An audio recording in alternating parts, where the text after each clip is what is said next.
안녕하십니까. 2020 글로벌 코리아 박람회 컨퍼런스 세션 중 문화, 관광, 한류로 열어가는 문화협력의 확대 진행을 맡은 한국문화관광연구원의 이관영입니다. 반갑습니다.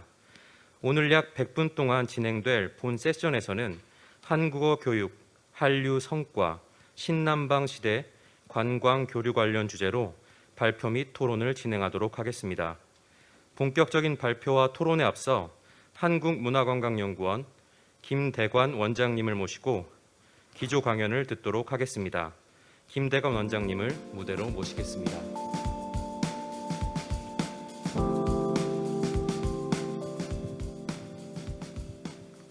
안녕하십니까. 한국문화관광연구원 원장 김대관입니다. 인사드리겠습니다.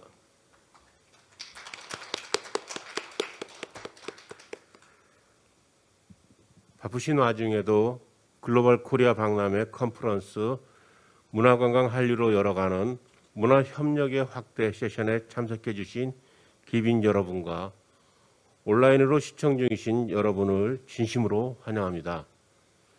이번 컨퍼런스는 포스트 코로나 시대와 세계 선도국가 대전환 추진이라는 주제로 진행되고 있습니다.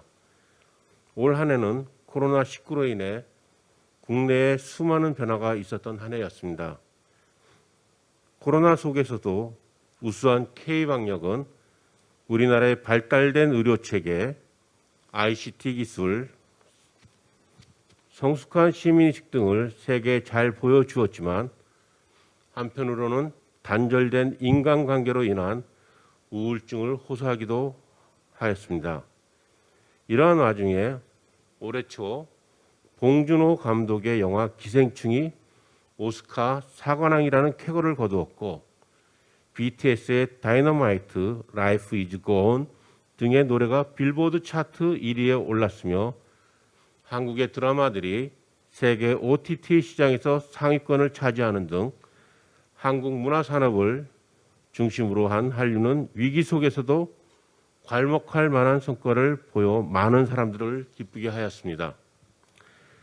그동안 한국의 문화산업은 한류 열풍, 한류 붐이라는 수식어와 함께 중국, 일본, 동남아를 넘어 서구권인 유럽과 미국까지 진출하여 커다란 성과를 보이고 있습니다.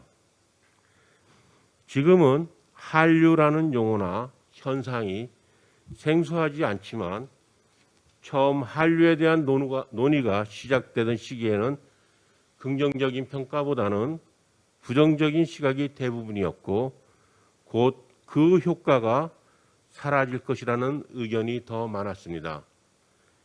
이는 일반적으로 문화는 선진국에서 후진국으로 흘러가는데 그동안 우리나라가 OECD에 편입되었지만 아직까지 완전한 선진국은 아니라는 인식과 전통적인 서구 선진국보다 뒤처져 있다는 인식으로 한류도 저평가된 측면이 있었습니다. 하지만 이러한 전망과는 달리 지난 22년간 한류는 놀라운 확산을 거듭해 왔습니다. 최근 한류의 위상은 과거 1993년 우리 정부가 스티븐 스필버그 감독의 할리우드 영화 쥬라기 공원 영화 한 편이 자동차 150만 대 수출에 비견된다고 하면서 문화산업의 중요성을 강조하던 당시의 목표를 이미 초과 달성한 것으로 보입니다. 한류의 파급력과는 미용이나 패션, 성형 등 한류 스타들과 직접 연계되는 분야 외에도 일반 소비재를 비롯하여 관광, 한식 및 식음료, 한국어 학습 등 다양한 분야에 긍정적인 영향을 미치고 있습니다. 더불어 한국의 국가 이미지에 문화 국가 이미지를 덧힘으로써 새로운 국가 브랜드 형성에 기여하고 있습니다. 달라진 한류의 위상은 우리나라의 성과이기도 하지만 한류를 즐기는 세계인의 공동 성과이기도 합니다. 올해 있었던 영화 기생충의 오스카상 수상, BTS의 빌보드 1위 달성, 한국 드라마의 넷플릭스 순위 석권 등은 이를 즐기는 세계 사람들이 있었기에 나타날 수 있었던 성과라고 해도 과언이 아닙니다. 다시 말해 한류는 이제 한국만의 성과라기보다 세계 사람들이 함께 즐길 수 있는 매개체로서의 가능성을 가지고 있습니다. 한국이 소재를 제공했지만 결국 이것은 세계인이 함께 즐기는 문화이고 이러한 즐거움이 단순한 한국만의 것은 아닐 것입니다. 세계 사람 누구나 재즈, 레게 음악, SF 영화 등을 즐기듯이 이제는 K-팝, K-드라마 등을 즐기는 시대가 되었고 그러한 관점에서 한류를 바라보는 시각도 전환될 시점에 놓이게 되었습니다. 이에 본 세션에서는 기존의 편협한 시각에서 한류를 논하기보다 세계인이 함께 즐기고 서로를 연결해 줄 수 있는 매개체로서의 한류를 다루고자 합니다. 이를 위해 한류를 문화교류와 국제협력의 시각에서 조망하고 어떻게 발전시켜 나가야 할지를 토론하고자 합니다. 오늘 세션의 발제 내용 역시 그와 관련된 다양한 주제로 구성되어 있습니다. 첫 번째 주제인 세계를 잇는 한국어 교육은 문화나 언어적 관점에서 한류의 새로운 가능성을 엿볼 수 있게 해줄 것입니다. 두 번째 주제인 한류 20년 성과와 미래 협력 방안은 지금까지 한류와 관련된 발자취와 미래의 방향을 생각하게 해줄 것입니다.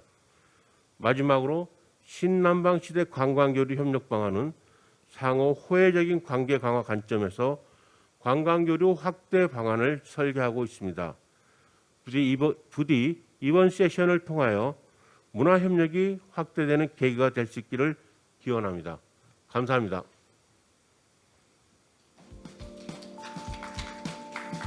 김대건 원장님, 말씀 감사합니다. 지금부터 본격적으로 문화, 관광, 한류로 열어가는 문화협력의 확대 세션을 시작하도록 하겠습니다. 첫 번째 발표는 세계를 잇는 한국어 교육이라는 주제로 국립국어원 어문연구실 정희원 실장님의 발표를 듣도록 하겠습니다.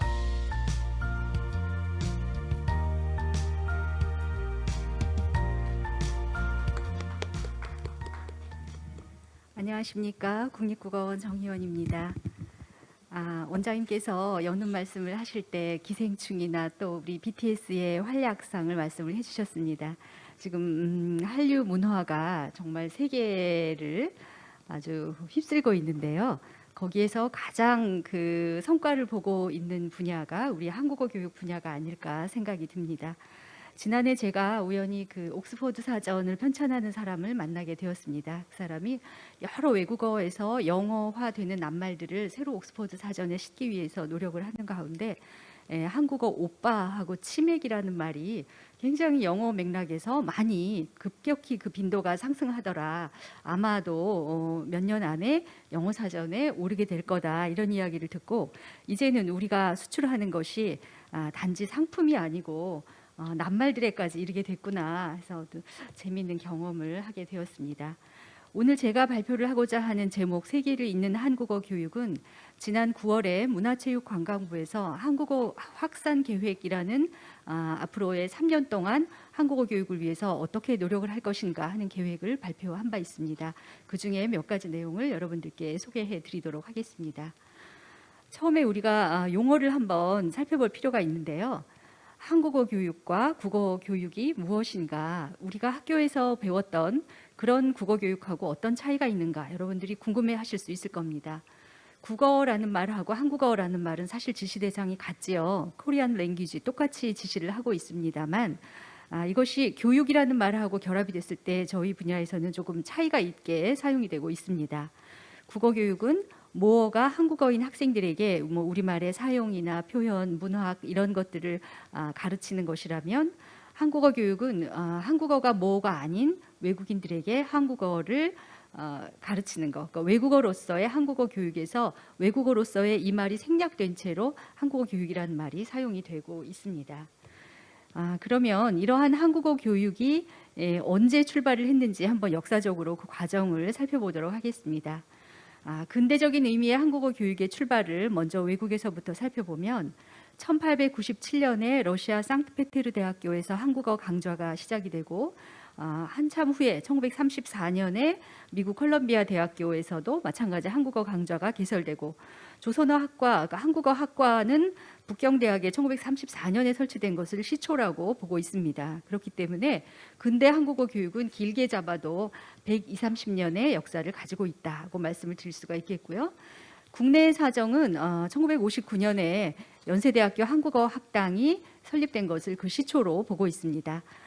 지난해 이제 개원 60주년을 맞아서 여러 가지 행사를 했는데 1959년 당시에 단 4명의 학생을 앞에 두고 시작을 했던 것이 오늘날 한국어 교육의 출발이다 이렇게 이야기를 하고 있고요. 그로부터 10년 후에 서울대학교의 한국어 교육센터 또 그러고 나서도 한참 후에 1986년에 고려대학교의 한국어 교육센터가 설치되고 이런 과정을 밟고 있습니다. 그런데 초기에 한국어 초기뿐만 아니라 상당히 오랜 동안 한국어 교육은 외교관이라든지 또 우리나라에 주둔하는 외국 군인, 종교인, 한국학 연구자들 같이 소수의 전문가들만을 위한 교육이었고요. 이렇게 체계적으로 한국어를 배우고자 하는 사람들이 많지는 않았습니다. 이런 현상이 생긴 것은 상당히 최근의 일이다 이렇게 볼 수가 있겠는데요. 아까 제가 말씀드렸듯이 1897년 그리고 국내는 1959년에 시작된 한국어 교육이 지금 현재는 아주 비약적인 발전을 이루고 있는데 현재 그 국내 대학교 부설 언어교육원은 약 200여 개가 있고요. 또 외국 대학에서 한국어 강좌가 설치되어 있는 곳은 1,300곳에 이르고 있는 것으로 알고 있습니다. 그런데 지금 이러한 숫자들이 지난 한 100여 년간 지속적으로 이루어진 것이 아니라 아주 최근에 아주 20~30년 만에 많은 발전이 이루어졌다는 것을 볼 수가 있습니다. 예를 들면 200여 개의 그 대학에 설치된 한국어 교육 연구기관 중에서 1990년 이전에 설치된 곳은 단 6개 학교밖에 없습니다. 나머지 거의 200개 가량이 다 2000년대 이후에 만들어진 거다 이렇게 볼 수가 있겠고요. 그 한국어 교육이 그렇게 시작이 되어서 그러면 지금 어떻게 전개되었는지 그 과정을 잠깐 살펴보도록 하겠습니다. 한국어 교육이 지금과 같이 양적인 성장과 발전을 하게 된 계기는 1990년을 전후해서 우리나라의 높은 경제 성장에 힘입은 바가 큽니다. 그리고 전쟁 이후에 세계 여러 나라로 나갔던 재외동포들이 자녀들을 교육시키기 위해서 90년대에 한국어 교육이 조금 성장을 했고요. 그 이후에 1990년대 중반 이후에 외국인 근로자라든지 결혼 이주자가 증가하면서 또 국내에서 한국어 교육이 많이 활성화되었는데 실제로 폭발적인 증가가 된 것은 2000년대 이후라고 할 수가 있겠고요. 2000년대 이후에는 한류의 영향으로 외국인 학습자들이 증가한 것을 볼 수가 있습니다. 단적인 예를 들어서 리투아니아 같은 경우는 한국인 교민이 약 20여 명밖에 안 된다고 하는데 세종학당 수강생은 지금 800여 명에 이르고 있다고 하고요. 그나마 이 800명이라는 숫자도 희망자들을 다 받아들인 것이 아니라 배우고 싶지만 못 배우고 있는 사람들은 그보다 훨씬 더 많다고 합니다. 이렇게 한류의 영향으로 만들어진 학습자들의 또 하나의 특징은 과거 같으면은 외국어, 그러니까 한국어를 뭐 직업적인 필요라든가 그런 의미로 전문가들만이 배우고자 했다면 지금은 즐겁게 그냥 한국의 문화는 어떤 것일까 이런 데 대한 궁금증으로 언어에 접근하는 사람들이 많아졌다라고 하는 게 큰 특징이라고 볼 수가 있겠고요. 그런데 이제 국가에서 제도적인 뒷받침을 한 것도 그러니까 상당히 최근의 일입니다. 1997년에 한국어 능력시험 토픽이 처음으로 실시가 되었고요. 2005년에 한국어 국외 보급과 관련한 국가의 지원이 법제화된 국어기본법이 2005년에 만들어졌고 2007년에 세종학당이 설치가 되기 시작을 했습니다. 그래서 그 이후로 나라에서도 몇 가지 제도적인 뒷받침을 하게 되었다 말씀을 드리겠고요.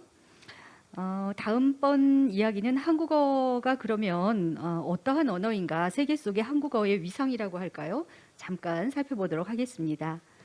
한국어를 제1 언어로 사용하는 인구는 남쪽에 5천만, 그 다음에 북쪽에 2,500만, 그리고 제외 동포들을 합해서 한 7,700만 정도로 보고 있기 때문에 전 세계 인구수로 14위, 그리고 제2 언어까지 포함을 한다면 전 세계 22위 정도의 지위를 가진 언어다 이렇게 볼 수가 있겠고요. 그런데 앞으로도 한국어에 대한 수요는 상당히 늘어날 거라고 보고 있습니다. 우선 전 세계 한국어 수요 증가 추세를 보여드리면 세종학당이 2007년에 4개 나라에 13개의 학당을 설치하는 걸로 시작을 했는데 지금 올해 통계를 보시면 76개국에서 213개, 200개가 넘는 세종학당에서 많은 외국인들이 한국어를 배우고 있습니다.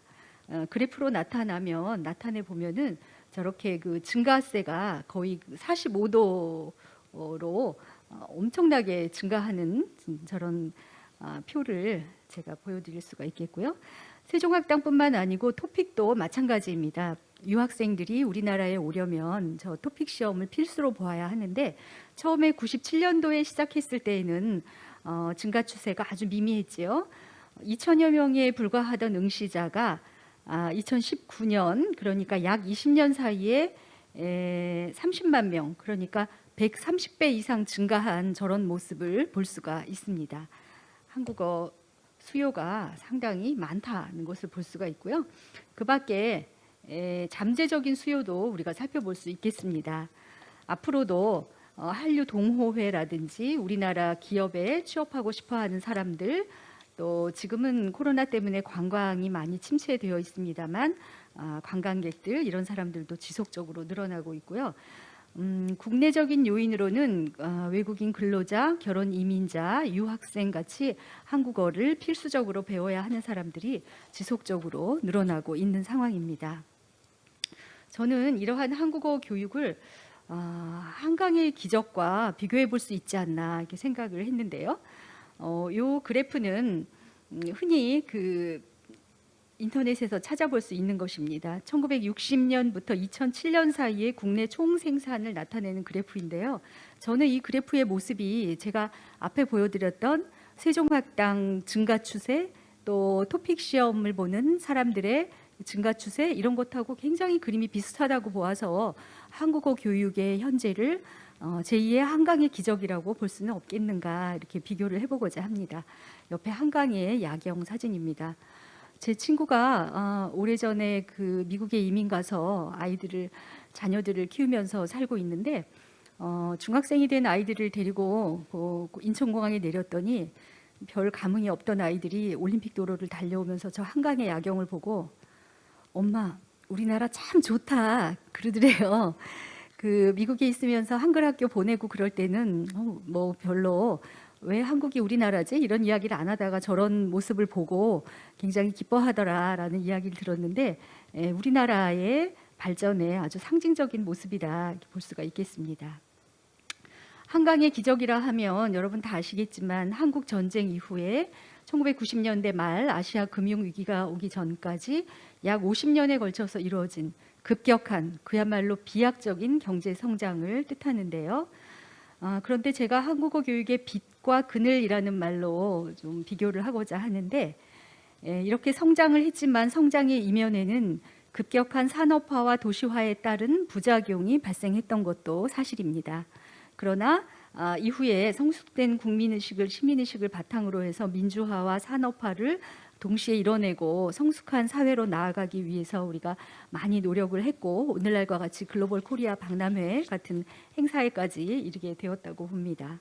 마찬가지로 한국의 교육도 그동안의 성장에 어느 정도의 그 좀 반성점이랄까요? 그런 것들이 있는데 지난 30년간 비약적인 발전을 이루었지만 급증하는 학습자에 대한 교육 제공에 역량을 집중하느라 양적인 팽창을 뒷받침할 만한 체계적인 지원과 기초 연구는 부족하지 않았나라고 하는 좀 내적인 반성의 목소리가 있고요.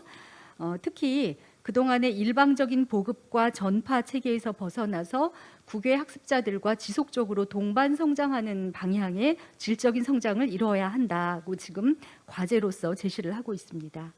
이 화면에 나와 계신 분은 세종학당 이사장이신 강현아 교수님이십니다. 최근에 인터뷰를 하셨는데 이분도 마찬가지로 해외 한국어 보급 사업은 세계와 동반 성장하는 관점에서 보고 앞으로는 양적인 팽창보다는 질적인 성장을 위해서 더 많은 기초 연구와 투자가 이루어져야 한다고 말씀을 하셨습니다. 이러한 배경 속에 문화체육관광부에서 지난 9월에 한국어 확산 계획을 발표하였는데 여러 가지 배경이 있지만 그때 당시에 또 재미있는 주목을 끌었던 사항은 인도에서 8월 달에 새로운 교육과정을 공표를 하였는데 그때 한국어가 제2외국어의 권장 과목으로 포함이 되었다고 해서 상당히 그 뉴스에서도 많이 다뤄졌고요. 그래서 이런 부분을 우리가 뒷받침할 필요가 있겠다라고 해서 세계를 잇는 한국어라는 비전과 정책 목표로서 똑똑한 한국어, 친절한 한국어, 친근한 한국어, 그래서 현장에 맞춤형으로 제공하는 교육, 그런 비전을 우리가 세우게 되었습니다. 그 중에 몇 가지 사업만 제가 간략하게 소개를 해드리면 우선 그 표준 교육 과정을 만들어서 보급하는 일입니다. 한국어 교육이 지난 100여 년 역사를 가지고 있다고 했습니다만 현장에서 교육에 급급하느라 전반적인 목표는 무엇이며 내용은 어떤 순서로 가야 하는지에 대한 체계적인 연구가 조금 부족했다고 볼 수가 있겠는데요. 국립국어원을 중심으로 한 10여 년간 그와 관련한 연구가 있었고 지난 11월 27일에 결실로서 한국어 표준 교육 과정이 공표가 되었습니다. 그런데 이 교육 과정은 공표가 됨으로써 끝나는 게 아니고 공표 이후에도 현장에 맞게끔 변형되어야 할 필요가 있기 때문에, 그러니까 표준적인 교육 과정은 있지만 현장에 따라서는 또 조금씩 다른 그 세부적인 내용이 필요하기 때문에 그러한 일들을 올해 남은 기간 또 내년까지 저희가 진행을 하고자 합니다. 죄송합니다. 그렇게 되고 있는데요. 이러한 표준 교육 과정이 무엇인지 좀 궁금하실 것 같아서 이러한 내용이라고 잠깐 표로 보여드립니다. 1급부터 6급까지 한국어 학습자가 도달해야 될 목표가 무엇인지 1급에서는 기초적인 표현을 한다. 2급에서는 일상적인 회화를 한다. 그래서 6급에 이르기까지의 목표를 설계해 놓는 것을 표준 교육 과정이다. 이렇게 말씀드릴 수가 있겠습니다. 이렇게 만들어진 표준 교육 과정을 연령별, 목적별, 언어, 문화별로 상세화하는 작업이 지금 진행 중에 있습니다. 두 번째로 소개해드릴 사업의 내용은 한국어 교재 인증 제도를 도입하고자 하는 것입니다. 한국어 교재가 국내 국외에서 상당히 많은 종류가 개발이 되고 있습니다.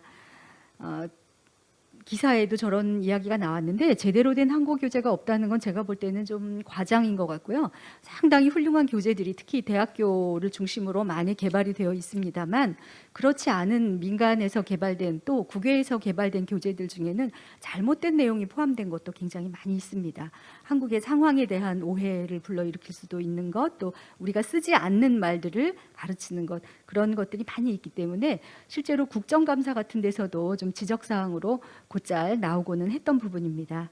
국가가 어느 정도 책임을 가지고 한국어 교재에 관여할 필요가 있겠다는 생각 속에서 인증 제도를 지금 아직은 연구 단계에 있습니다. 그러니까 국가에서 만드는 교재는 인증을 필수로 받고 그 밖에 민간에서 나오는 교재들에 대해서는 필수는 아니고 원하면 인증을 받을 수 있게 하고 중요한 것은 인증이 아니고 그 과정에까지 이르게 하는 감수 체계를 우리가 만들어서 교재를 만들고자 하는 사람들에게 도움을 주겠다라고 하는 것입니다.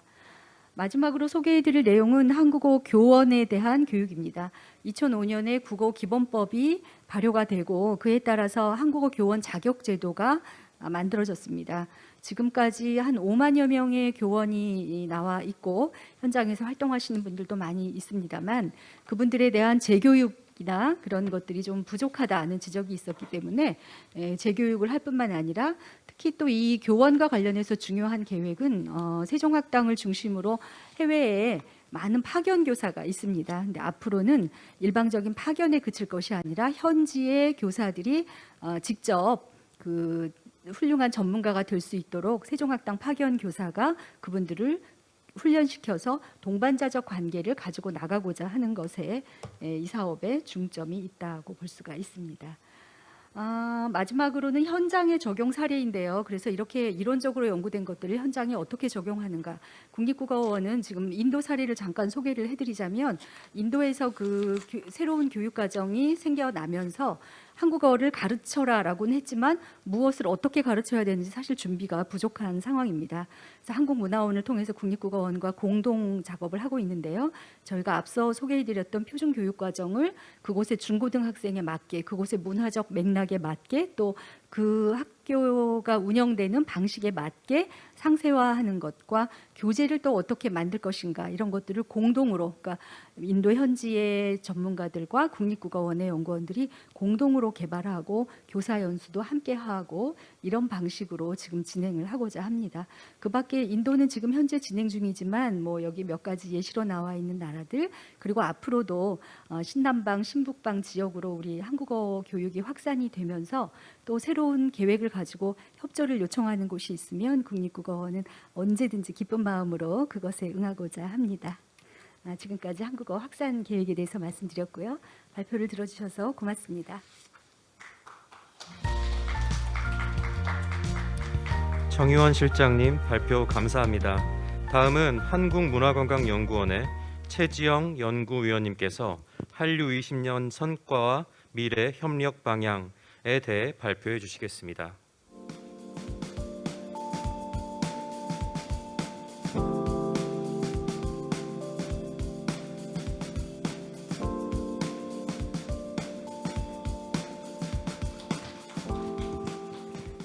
안녕하세요. 한국문화관광연구원의 최지영입니다. 제가 여기서 말씀드릴 내용은 한류 20년 성과 미래 전략입니다. 문화협력이라는 측면에서 한류를 제외하고는 얘기하기가 굉장히 힘들겠죠. 그래서 제가 얘기할 내용은 한류가 한 20여 년 조금 넘었습니다. 그래서 20여 년 동안의 역사를 돌이켜 보면서 그 성과와 그다음에 한계와 과제, 그리고 그걸 바탕으로 앞으로 미래를 어떻게 설계해야 되는지에 대한 말씀을 드리고자 합니다. 이 연구는 저희 연구원에서 진행한 한류 20년 성과 미래 전략이라는 연구를 바탕으로 본 발표를 준비하게 되었는데요. 맨 처음 연구를 준비하면서부터 저희가 골머리를 썩었던 게 한류의 개념입니다. 도대체 한류를 어디까지 잡아야 되는지, 어디까지 한류라고 얘기를 해야 되는지에 대한 논의는 굉장히 분분했습니다. 하지만 여기에서 저희가 몇 가지의 팩트를 명시하고 나가고자 하는 것은 한류는 누가 사용을 하는 것이냐, 무엇을 어떻게 얼마나라는 것을 정의를 내리고 갔습니다. 그래서 한류는 해외 소비자들이 우리의 드라마, K-팝, 영화뿐만 아니라 K-컬처까지 그거를 선호하고 구매하고 소비하는 자발적인 소비 행동으로 보았고, 그것이 일시적인 것이 아니라 지속적으로 나타나는 현상이라고 저희는 정의를 내리고 한류를 연구를 하였습니다. 한류 20년의 역사를 쭉 정리를 하다 보니까 한류를 몇 가지 분기점으로 나누어 볼 수 있고 약 4단계로 나누어 볼 수가 있었습니다.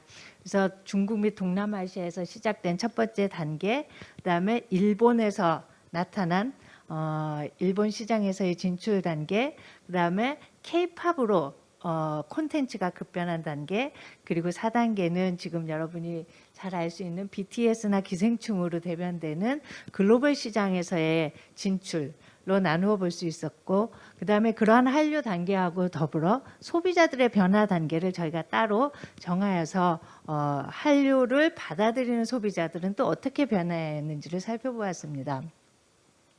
이러한 한류의 발전 단계와 더불어 국가에서는 한류를 어떤 식으로 지원해 왔는지 한류 정책 단계도 살펴보았습니다.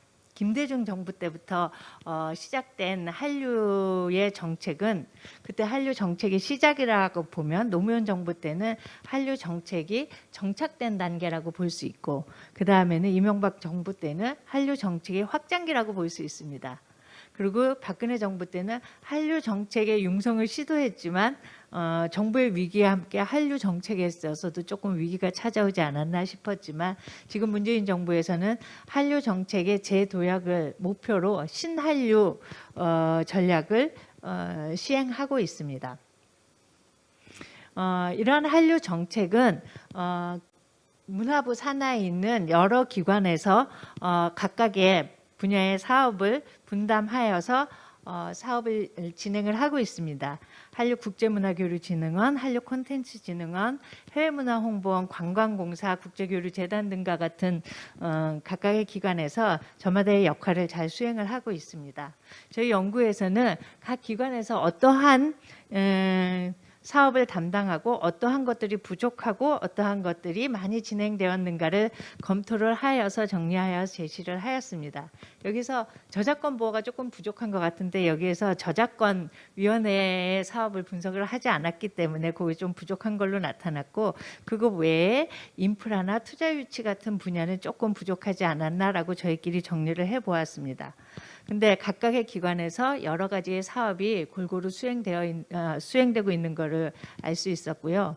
그다음에 두 번째 거는 한류 키워드 분석이라고 해서 정책 브리핑이라고 해서 한류에 관련된 정책이 발표된 자료들을 모두 모아서 분석을 해본 결과 사실 한류에 대한 것들이 뒤로 갈수록 한류하고 올림픽, 한류하고 아세안 협력 등으로 한류가 여러 가지 국가 외교적으로 굉장히 많이 활용되는 것을 저희가 알 수 있었습니다. 20년간의 한류를 간단히 성과를 정리를 해보았습니다. 그 성과는 아마 여러분들이 매일매일 접하고 있기 때문에 저희가 20년을 축약해서 보여드리는 그래프로 한눈에 볼 수 있도록 정리를 해보았습니다. 이거는 콘텐츠 산업의 수출액의 증가 그래프입니다. 굉장히 가파르게 보이시죠? 연평균 성장률 17%를 기록을 했습니다. 그 다음에 요거는 특별하게 한류를 선도하고 있는 콘텐츠라고 보이는 방송과 음악과 영화 콘텐츠의 수출 그래프를 20년간의 자료를 정리를 하여서 그려보았습니다. 초반에는 드라마가 선도를 했고요. 빨간색으로 보이는 게 음악입니다. 음악이 중간에 드라마를 앞질러서 성장을 하고 있고요. 생각보다 영화는 2005년에 일본의 겨울연가가 가면서 함께 동방성장한 이후로 사실은 굉장히 고전을 면치 못했는데 이제 기생충 이후로 또 한 번의 도약이 기대되고 있습니다. 한류의 경제적인 성과는 한류 콘텐츠 자체의 수출 효과뿐만 아니라 한류 콘텐츠가 나가면서 타 산업에 미치는 여러 가지 경제적 효과가 굉장히 크다라는 것입니다. K-뷰티가 덕분에 굉장히 많이 성장을 했죠. 식품도 그렇습니다. 그 다음에 K-트래블이라고 해서 저희 뒤에 말씀을 해주실 한류 관광에 대한 것도 살펴볼 수 있겠습니다. 한류 관광에 있어서 전체 관광에 있어서 한류 관광이 차지하고 있는 비율도 많이 증가를 하고 있지만 한류 관광객이 굉장히 전체 관광을 선도하는 데 있어서 중요한 소비 집단이라는 것이 매우 중요한 요소라고 생각되어집니다. 한류 관광객은 연구 결과 20, 30대의 젊은 여성들이고 굉장히 개별 자유여행을 선호하고 보통의 여행객들보다 더 많은 여행비, 더 많은 문화비, 더 많은 쇼핑비를 지출하는 집단이고 이들이 타 여행객들의 오피니언 리더가 될 수 있기 때문에 앞으로 우리가 굉장히 중점적으로 봐야 될 헤비 유저라고 보여졌습니다. 그 다음에 또 하나의 사회 문화적인 성과입니다. 이런 경제적 성과 외에 한류가 갖고 있는 굉장히 큰 성과는 한류의 사회적인 국제 유대의 형성, 즉 한류 팬덤의 형성입니다. 한류 팬덤은 초기 중국 동남아에서 시작돼서 일본과 지금 현재 글로벌 팬덤으로까지 확장된 상태입니다. 이거는 특히나 디지털 방송과 통신 기술의 발달로 그것이 더 확장되고 있는데 이러한 팬덤의 발달은 굉장히 한국에 대한 이게 그 한류 팬덤의 시대적 변화에 대한 거를 확실하게 보여줄 수 있는 그림 자료입니다. 오른쪽에 있는 게 그 트위트, K-팝에 대한 트윗 양이거든요. 그것이 처음에 어떻게 시작이 돼서 지금 현재 어떻게 변했는지를 보여줄 수 있는 자료라고 보여집니다. 이러한 K-팝의 팬들은 결국은 K-팝이나 한국 대중문화 콘텐츠만 소비를 하는 게 아니라 앞에서 말씀하셨듯이 한국어라든지 기타 여러 가지 한국 K-컬처를 확산시키는데 굉장히 중요한 앞장서는 오피니언 리더들이 되고 있습니다. 그리고 그러한 팬덤을 바탕으로 한류의 스타들이 세계의 유명 브랜드의 모델이 되고 앰베서더로 활약을 할 수 있게 됩니다. 이런 것들은 개개인으로는 상업적인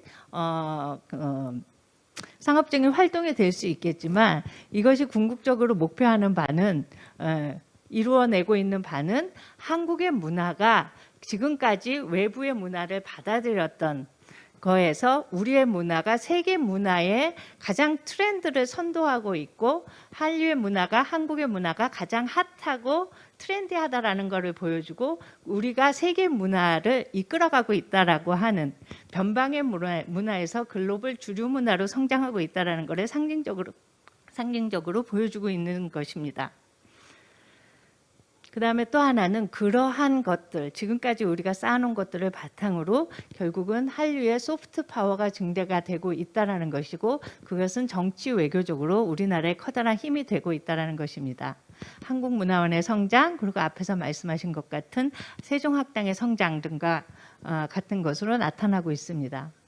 그런데 몇 가지 한류가 지속되기 위한 한계와 과제들이 남아 있습니다. 지금까지 한류가 대중문화의 콘텐츠가 그렇게 많이 발전을 해왔지만 아직까지도 우리 산업에 있어서는 많은 영세한 부분이 남아 있습니다. 예를 들어서 SM이나 YG나 JYP로 대표되는 이러한 대표적인 기업들이 아직까지도 한 명의 스타에 기대어서 그 한 명의 스타가 어떻게 될 때 회사의 운명까지 좌지우지되는 그러한 구조로 되어 있습니다. 아직까지 우리나라의 문화산업이 발전해 나가야 될 길이 더 남아있다는 모습을 보이고 있죠. 그 다음에 스타 시스템의 문제입니다.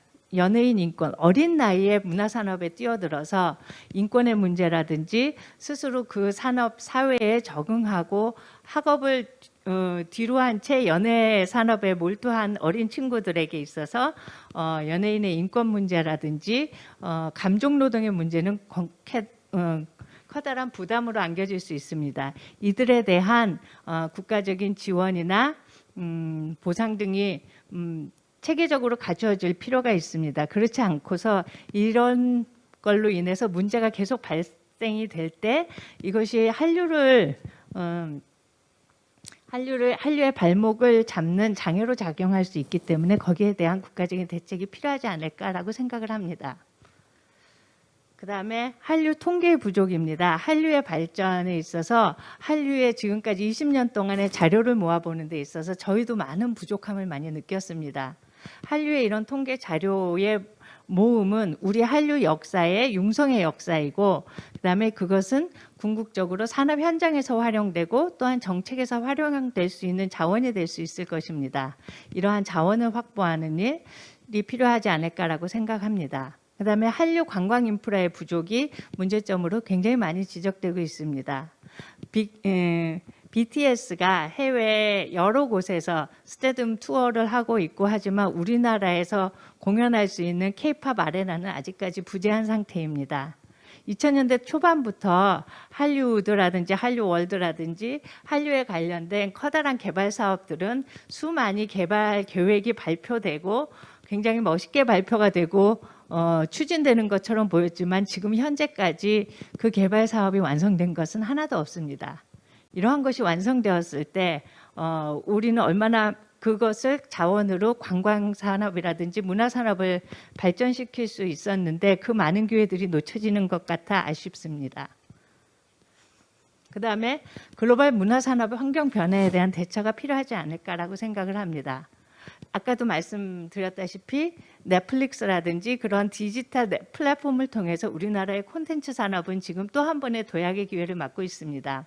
하지만 이러한 글로벌 플랫폼의 발전을 통해서 글로벌 교역이 성장을 하고 있고 그러면은 거기에 대한 우리의 대처는 앞으로 어떻게 해야 될지에 대한 대응 방안도 같이 준비되어야 되지 않을까라고 생각을 합니다. 그 다음에 또 하나는 반한류, 혐한류입니다. 초말의 반한류와 혐한류는 우리나라의 반한과 혐한이 한류 콘텐츠의 투사되는 경향이 굉장히 높다라는 지적이 되게 많았습니다. 하지만 한류가 성장을 하고 글로벌 콘텐츠로서 나아가면서 그 콘텐츠가 우리의 콘텐츠가 세계의 다른 문화를 어떻게 수용하는지에 대해서 조금 더 배려심 있게 살펴보아야 된다라는 지적이 요즘 나오고 있고요. 또 하나 거꾸로 중국에서는 동북공정과 중화사상에 입각해서 한국의 콘텐츠를 한국의 문화를 굉장히 비판적으로 바라보는 시각이 있어서 거기에 대한 대응 장치도 필요하지 않을까라는 우려의 목소리가 높아지고 있습니다. 그래서 앞으로 지속 가능한 한류 발전을 위한 발전 방안은 어떻게 짜야 될까라는 말씀을 드려야 되는데 시간이 1분밖에 안 남았네요. 몇 가지 꼭지만 말씀을 드리는 걸로 마감을 하겠습니다.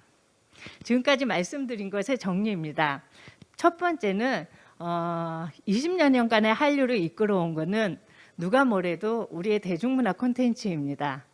사실은 한류의 한국 드라마와 한국 음악이 K-팝이 한류를 이끌어왔음에도 불구하고 어떻게 보면은 그 콘텐츠와 융합의 문제, 그 콘텐츠와 콘텐츠의 파급 효과에 대한 것에 너무 초점이 맞춰져서 오히려 그 산업을 한류를 선도하고 있는 이 대중문화에 대한 위상을 우리가 제대로 높여주었나, 제대로 그 위상에 대해서 정립을 해주었나라는 생각을 하게 됩니다. 대중문화에 대한 국립박물관이 지금까지 거의 없는 실정이에요.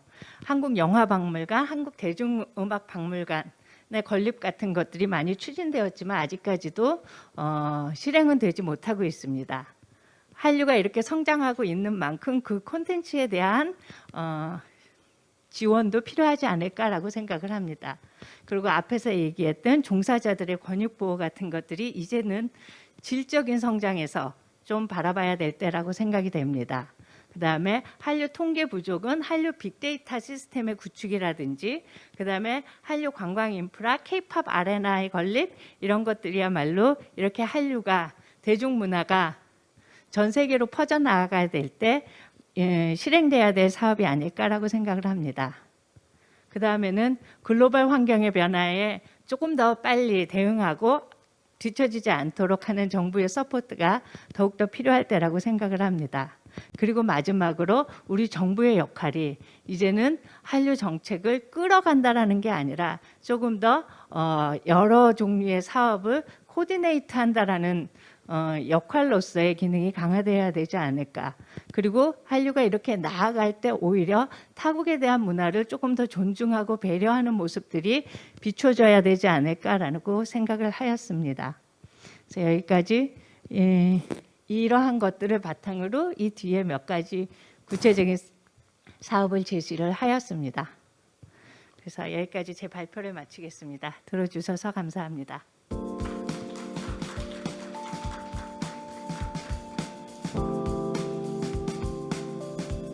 최지영 연구위원님 발표 감사합니다. 마지막 세 번째 발표는 신남방 시대 관광, 교류, 협력 방안이라는 주제로 한국문화관광연구원의 유지훈 연구위원께서 발표해 주시겠습니다.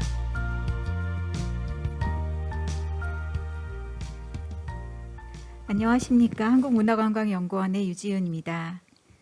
저는 오늘 신남방 시대 한 아세안 관광교류 확대 정책 방향에 대해 말씀드리고자 합니다.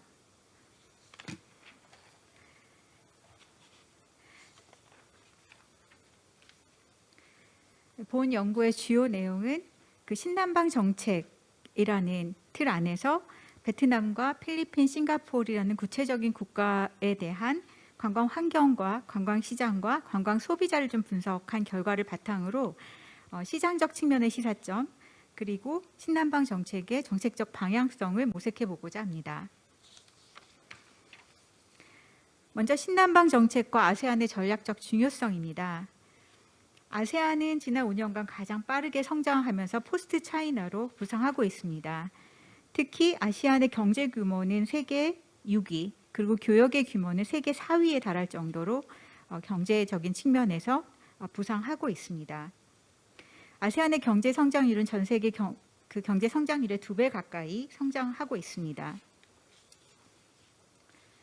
경제 규모와 GDP 증가율을 측정한 아시안 10개국의 경쟁력을 좀 살펴보면 경제 규모와 GDP 증가율 측면에서 인도네시아는 압도적인 빅마켓 고성장 국가로 분류됩니다. 또한 그 스몰 마켓이지만 고성장 국가로 베트남, 그리고 필리핀, 싱가포르가 있습니다.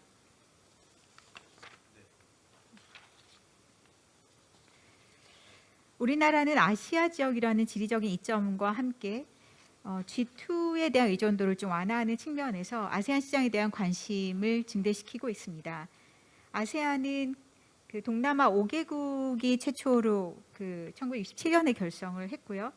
1976년에 아세안 협력 선언을 통해서 경제 협력이 시작됐습니다. 또한 92년에 아세안 자유무역지대를 설정하면서 경제적 번영을 이루어 나가기 시작했습니다. 97년 아시아 외환 위기를 겪으면서 실질적인 정치 경제 공동체로 확대 논의가 시작이 되었고, 이 당시에 저희도 그 동아시아 3개국인 중국, 일본, 한국도 참여하게 되었습니다. 또한 아세안은 그 회원국 간의 발전 격차를 해소하기 위해서 아세안 공동체를 예정보다 5년이나 앞당겨서 2015년에 출발시켰습니다. 이런 그 신남방 정책과 아세안의 전략적 중요성 측면에서 우리나라는 2017년 11월 9일 문재인 대통령의 신남방 정책 표명 이후에 신남방 정책 특별위원회가 설치가 되었고, 이후 19년 11월에 제3차 한국 아세안 특별 정상회담, 그리고 그 이후 1차 한국 메콩 특별 정상회담을 통해서 이어져 나가고 있습니다. 특히 이 신남방 정책은 사람, 평화, 상호 번영이라는 세 가지 P를 기초로 한 사람 중심의 평화와 번영의 공동체 건설을 비전으로 제시하고 있습니다. 특히 이 피플 측면에서 보면 교류 증진을 통한 상호 이해가 주요 목표인데요. 여기에 보면 신남방 지역의 방한 관광객을 확대하는 것을 제1 목표로 설정해 놓고 있습니다. 또 그 세부 전략으로는 중국과 일본에 집중된 방한 관광객을 신남방 지역 국가로 다변화하겠다는 것입니다. 이를 통해서 국내 관광 시장을 더욱 활성화하고자 하는 것입니다. 이러한 관점에서 본 연구는 아세안 국가 중에 주요 국가로 성장하고 있는 베트남, 필리핀, 그리고 아세안의 주도 국가인 싱가포르 시장 분석을 중심으로 해서 이 신남방 정책의 목표인 인바운드 확대 부분을 중심으로 시사점과 방향성을 모색해 보고자 합니다. 다음으로 베트남, 필리핀, 싱가포르 관광 시장의 중요성 부분입니다. 그 시장 규모와 성장률 매핑을 보면 시장 규모와 시장 잠재력이 모두 높은 국가로 싱가포르, 말레이시아, 태국이 있습니다. 그러나 시장 규모는 작지만 시장 잠재력이 높은 국가로 또 베트남, 필리핀, 인도네시아를 들 수 있습니다. 이 국가 군집별 세부 내용을 보면 그룹 A인 탑 프라이어리티 국가에 싱가포르이 포함되어 있습니다. 이는 잠재 시장 규모와 시장 성장률이 가장 높아서 지속적인 유치 확대가 필요한 최우선 방안 시장이라는 것입니다. 다음으로 미들 클래스 부분에 잠재 시장 규모가 커서 시장 확대를 위한 적극적인 홍보 마켓이 필요한 시장으로 인도네시아, 필리핀, 베트남 등이 위치해 있습니다. 구체적으로 베트남 관광 시장의 동향을 간략하게 보면 아웃바운드 증가율이 2018년에 10%에 달했습니다. 그런데 관광 소비 지출 증가율은 13%로 아웃바운드 증가율을 뛰어넘고 있습니다. 이러한 경향은 2023년에도 마찬가지로 10%대에 이르는 성장률을 보일 것으로 예상이 됩니다. 다음은 베트남의 패스트 분석 결과입니다. 베트남은 정치적으로 사회주의 체제와 경제 발전을 최우선으로 외국인 자본을 적극적으로 유치하고 있습니다. 또 남북 간 균형 발전 정책을 추진하고 있고요. 경제적인 측면에서는 7.1% 높은 경제 성장률을 기록했고 당분간 고성장이 예상이 됩니다. 또한 내수시장 잠재력과 지정학적 위치 등을 바탕으로 아세안 경제 성장을 주도하는 국가로 주목을 받고 있습니다. 그런 남부 지역에 집중된 경제력 소득 격차 부분은 문제로 지적이 되고 있습니다. 사회적인 측면에서 볼 때 9천만 명이 넘는 베트남 인구 중에 10에서 24세 비중이 무려 40%에 달합니다. 그래서 이들은 구매력을 지닌 중산층이 또한 증가하고 있어서 소비 시장이 성장하고 있고 과시형 소비와 특정 브랜드에 충성을 보이는 현상이 나타나고 있습니다. 이러한 베트남 시장의 관광 특성으로는 경제 성장과 함께 국내외 여행 소비 규모가 상당히 증가하는 추세를 보이고 있고요. 해외 여행 횟수가 증가하는 비율보다 지출 증가 비율이 더 높아서 소비력이 급속히 성장하고 있다고 할 수 있습니다. 또 베트남의 해외 여행은 88.3% 이상이 아시아 지역입니다. 그래서 국가별로도 상위 12국가들이 모두 아시아권 국가고요. 최근 5년간 성장률은 일본 37.8%, 대만 29.1%, 한국 21.6%, 중국 18.1% 등 동북아시아 중심으로 아웃바운드 시장이 확대되고 있습니다. 또 베트남의 저비용 항공사 출현 및 온라인 기반 소비 증가로 해외여행이 급속히 성장하고 있는데 대표적으로 비에젯이라는 저비용 항공사 출현 이후 그 항공편 확대가 핵심 요인으로 작용하고 있습니다. 또 이러한 베트남의 관광 특성은 단체 관광 중심, 단기 여행 선호, 식도락과 쇼핑 선호 현황을 보이고 있습니다. 다음은 필리핀 관광 시장 부분입니다. 아웃바운드 증가율이 8.4%, 관광 소비 증가율이 7.4%에 달할 정도로 역시 고성장 시장이라고 할 수 있습니다. 패스트 분석 결과에서도 경제적인 측면에서 민간 소비 비중이 GDP 대비 70%에 달할 정도로 내수 위주의 시장입니다. 또 GDP 60%를 서비스업이 차지하고 주요 항목은 관광 그리고 비즈니스 프로세스 아웃소싱입니다. 또 해외 파견 근로자의 송금 자본이 구매력에 막대한 영향을 미치고 있고 GDP의 8.5%를 차지하는 특성을 보이고 있습니다. 사회적인 측면에서는 인구 1억 명의 내수 시장을 중심으로 발전하고 있는데 주 경제활동층인 25세에서 54세가 40%를 차지하고 있습니다. 또 높은 출산율로 유아 및 어린이 비중도 높고요. 또 신용카드를 보유한 상위 3%에서 5% 계층은 해외여행과 명품 소비를 선호하는 소비 행태를 보이고 있습니다.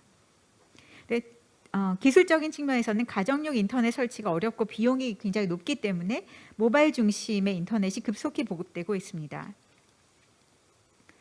이러한 필리핀 관광시장의 주요 특성은 국내 시장 성장률이 굉장히 높다는 것입니다. 2010년 이후에 연평균 14.5%씩 고성장을 보이고 있습니다.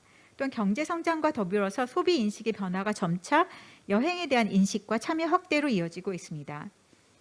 해외 여행 지역은 아시아의 65% 그리고 중동 국가 15.5%로 아시아 지역을 중심으로 나타나고 있고 우리나라는 전체 인바운드의 25%를 차지하고 최근 5년간 8%의 꾸준한 성장세를 보이고 있습니다.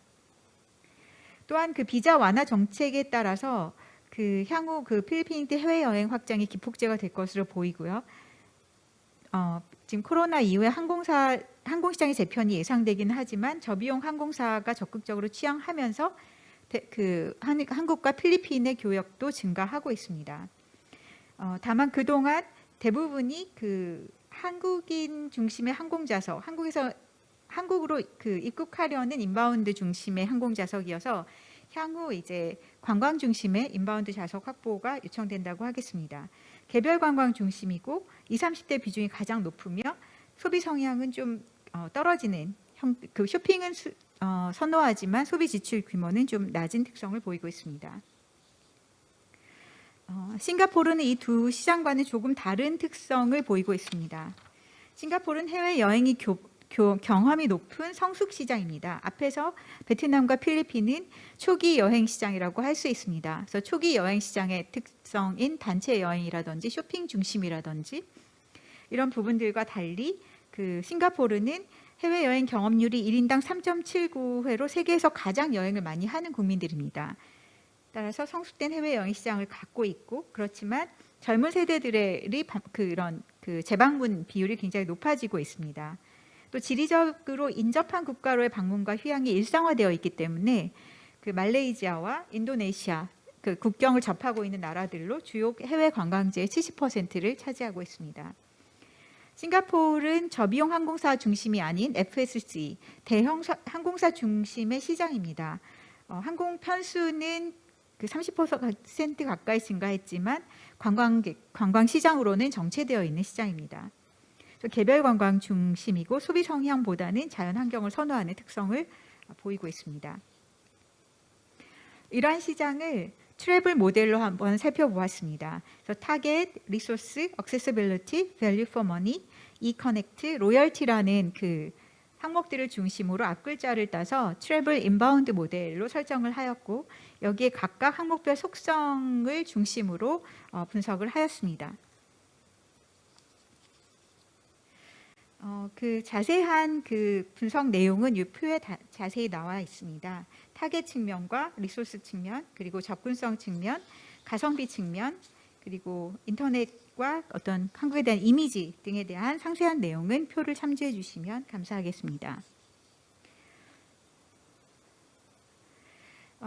트래블 인바운드 모델에 따른 분석 결과를 바탕으로 3개국 관광시장의 정책적 시사점을 정리하고자 합니다. 먼저 베트남과 필리핀 모두 5에서 6%의 경제 성장률을 보이고 있고 최근 여행 수요 증대뿐만 아니라 소비 형태 측면에서도 다양한 변화를 보이고 있는 시장입니다. 이 양국의 여행 수준은 아직은 낮은 편이지만 잠재적 경제 성장을 기반으로 해서 굉장히 그 여행 시장이 급속히 성장하고 있는 곳입니다. 또한 온라인 기반 여행 소비의 확대입니다. 베트남과 필리핀의 경우 통신 및 인프라 및 서비스 기반 구축은 열악하지만 경제 인구가 집중되어 있는 대도시를 중심으로 글로벌 인터넷 포털 서비스, 또 여행과 관련한 OTA 서비스에 대한 선호도가 높습니다. 또 3개국 모두 온라인 커뮤니티를 즐기는 성향을 보이고 있고, 따라서 이를 활용해 방한 여행 정보에 대한 홍보 및 프로모션 등의 전달 체계를 적극 구축할 필요가 있습니다. 한류 중심의 한국 이미지를 형성하고 있습니다. 한류는 이 3개국 시장에서 이미 성숙 단계로 굉장히 긍정적 이미지를 형성하고 있고 모두 20, 30대 여성을 중심으로 대중문화에 굉장히 관심이 많은 것으로 나타나고 있습니다. 한국은 가성비 낮은 해외여행 목적지로 포지셔닝이 되어 있기 때문에 이 부분에 대한 극복 전략이 필요합니다. 해외여행 목적지로서 우리나라는 3개국에서 모두 가성비가 낮은 목적지로 인식이 되고 있습니다. 또 그래서 향후 고부가 가치 상품을 중심으로 특히 이제 확립되어 있는 한류의 이미지를 더 확대하는 그런 전략이 필요하다고 보여집니다. 다음은 LCC 성장에 따른 항공 인프라 확대 부분입니다. 이제 코로나 이후에 항공시장 재편이 이루어진 후 본격적으로 항공 수요가 살아나게 되면 5-6시간권 지금은 LCC가 취항하지 못하고 있는 지역들에도 이제 항공 노선이라든지 LCC를 더 활성화시키기 위한 정책들이 도입될 것으로 예상이 됩니다. 이런 부분은 저희와 그 동남아 국가 간의 연결성을 더 강화할 것이라고 생각이 됩니다. 또 비자 제도 측면에서 경쟁국인 일본이 비자 발급 완화, 특히 이들 동남아 지역에 대한 비자 발급 완화를 전략적으로 추진해 오면서 사실 일본에 비해서 동남아의 인바운드 증가율이 우리나라가 훨씬 높았음에도 불구하고 최근에 일본의 그 적극적인 비자 완화 정책, 매년 새로운 정책을 발표할 정도로 적극적이었기 때문에 최근에는 인바운드 유입률이 우리나라를 앞지르고 있습니다. 이런 부분에서 비자 제도에 대한 부분도 고민이 필요하다고 할 것입니다. 종합적으로 인바운드 관광시장의 정책적 대응을 위한 주요 전략은 먼저 산업 육성과 한 아세안 협력 강화, 그다음에 시장 다변화 및 질적 성장, 그리고 상호 관광교류 확대 및 상호 호혜적 관계 강화라고 말씀드릴 수 있습니다. 특히 동남아에서 구축되어 있는 한류의 이미지를 바탕으로 이제 최근에 우리나라가 만들어가고 있는 안전한 이미지, 깨끗한 이미지, 그리고 K 방역 이러한 이미지들로 확대 결합해 나갈 필요가 있습니다. 그러면서 의료, 웰니스, 마이스 등과 연계하여 이런 부분은 사실 안전, 청결 그리고 그 방역과 연결되는 그런 키워드라고 할 수 있습니다. 이런 부분을 통해서 고부가치 상품을 전략적으로 추진해 나감으로써 지금 지속적으로 문제가 되고 있는 가성비가 낮은 목적지로서의 한계를 극복해 나가는 전략이 필요할 것으로 보여집니다. 나머지 세부적인 대응 방안은 표에 정리된 바와 같습니다. 이상으로 발표를 마치겠습니다. 감사합니다.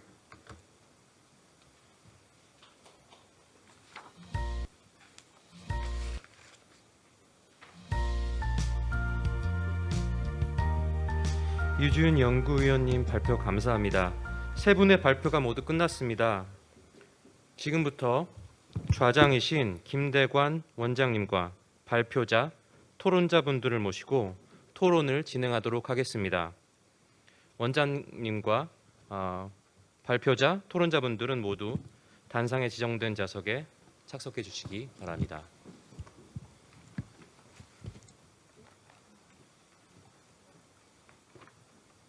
토론회는 이선영 CJ E&M 컨벤션 사업부 시너지 전략팀 팀장님, 강규상 한국관광공사 아시아 중동팀 팀장님께서 함께 해 주시겠습니다.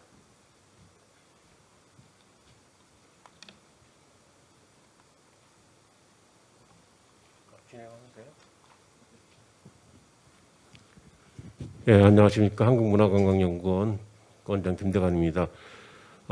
저희가 할애받은 토론 시간은 약 40분 정도인데요.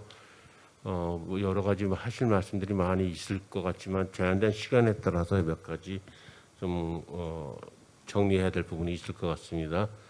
우선 토론자분들께서는 그 지정된 토론에 대해서 7분에서 한 10분 정도 시간을 좀 할애해 주시면 될 것 같고요. 거기에 따라서 우리 발표하셨던 분들께서 대답이라고 할까 답변 겸 또 미진했던 부분들 좀 추가적으로 보완해 주시면 될 것 같은데 특히 이제 그 국어, 한국어 쪽에서는 좀 토론이 좀 약간의 그 착오로 이루어지지 않기 때문에 우리 발표해 주신 그 실장님께서 그걸 보완해서 좀 많이 좀 말씀을 좀 해주시면 좋을 것 같습니다. 정해진 순서는 딱히 없는데 순서지에 따르면은 우리 이선영 팀장님이 먼저 나와 있고 그다음에 우리 그 관광공사의 강규상 팀장님이 이제 두 번째로 되어 있는데요. 차례대로 이렇게 가는 게 나을 것 같습니다.